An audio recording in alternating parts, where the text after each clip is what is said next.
క్రీస్తునందు ప్రేమైన సహోదరి సహోదరులకు యేసుక్రీస్తు నామములో శుభములు. దేవుని యొక్క కృప మీకు కలుగును గాక. ఈరోజు దేవుడు మనకిచ్చిన మాట లేవీకాండము 16వ అధ్యాయము 10వ వచనం. ఏ మేక మీద విడిచిపెట్టుట అనే చీటీ పడునో దాని వలన ప్రాయశ్చిత్తం కలుగునట్లు దానిని అరణ్యములో విడిచిపెట్టుటకై యెహోవా సన్నిధిని దానిని ప్రాణముతోనే ఉంచవలెను. ఈ మాటలు మనం లేవీకాండంలో చూస్తున్నాము. ఎప్పుడైతే దేవుడు ఆ మోషేకి అహరోనుకి ఆజ్ఞాపించినది ఏంటి అంటే పాప పరిహారార్థ బలి ఎలాగ చేయాలి అని ఇక్కడ తెలియజేస్తున్నమాట.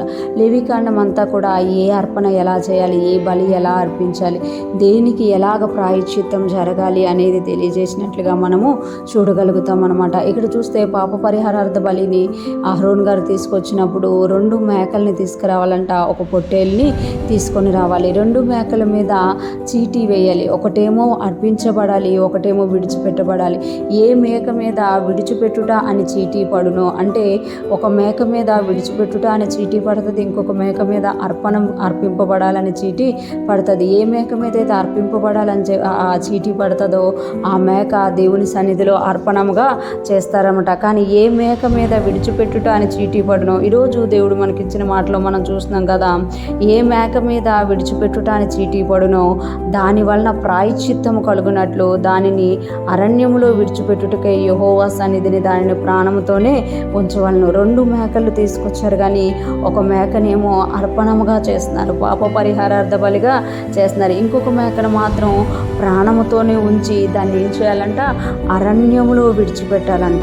ఇక్కడ మనం చూస్తే దీని అర్థం ఏంటి అని అంటే దేవుడు మన యొక్క పాపాలకి పాప పరిహారార్థ బలిగా ప్రాయశ్చిత్తం చేయడమే కాకుండా ఇంకొక మేక మీద విడిచిపెట్టుట అనే మేక మీద కూడా అహరోను చేతులుంచి ప్రార్థన చేసి నా పాపమును, నా పాప పరిహారమును, ఇశ్రాయేలీయుల యొక్క పాప పరిహారం అంతా కూడా నీ మీద వేస్తున్నాను, నువ్వు అరణ్యములోనికి దాన్ని తీసుకొని వెళ్ళిపోవాలి అంటే అరణ్యములో దాన్ని విడిచిపెట్టాలంట.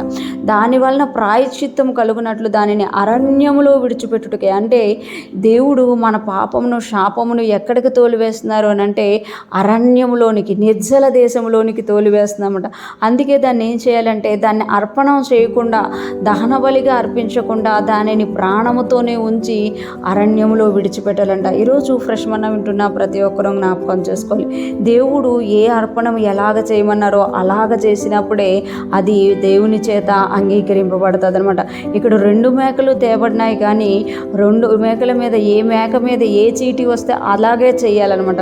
అర్పింపబడాల్సిన చీటీ వచ్చినప్పుడు ఆ యొక్క మేకను పాప పరిహారార్థ బలిగా అర్పించాలి. విడిచిపెట్టుట అనే మేక మీద వచ్చినప్పుడు విడిచిపెట్టమట. ఈ 2 కూడా దేనికి సూచనగా ఉన్నాయంటే దేవుడు మన యొక్క పాపముల నిమిత్తము ప్రాయశ్చిత్తము చేయడమే కాదు, ఆ పాపాలన్నిటినీ కూడా మనకు దూరంగా అరణ్యములోనికి తోలివేస్తున్నారంట. ఇంకా బైబిల్ గ్రంథంలో ఉంటుంది కదా, మన పాపాలంట దేవుడు సముద్ర అగాధంలో పడవేశారట. ఆయన మరెప్పుడు జ్ఞాపకం చేసుకున్నారు. ఈరోజు ఫ్రెష్ మనం వింటున్న ప్రతి ఒక్కరూ కూడా మన కొరకు ప్రాయశ్చిత్తం చేయబడిన యేసయ్యను జ్ఞాపకం చేసుకుందాం గాక. యేసయ్య కూడా పట్టణములో తీర్పు పొందిన ఆయన అర్పింపబడింది ఎక్కడ అని అంటే ఊరి బయట అన్నమాట.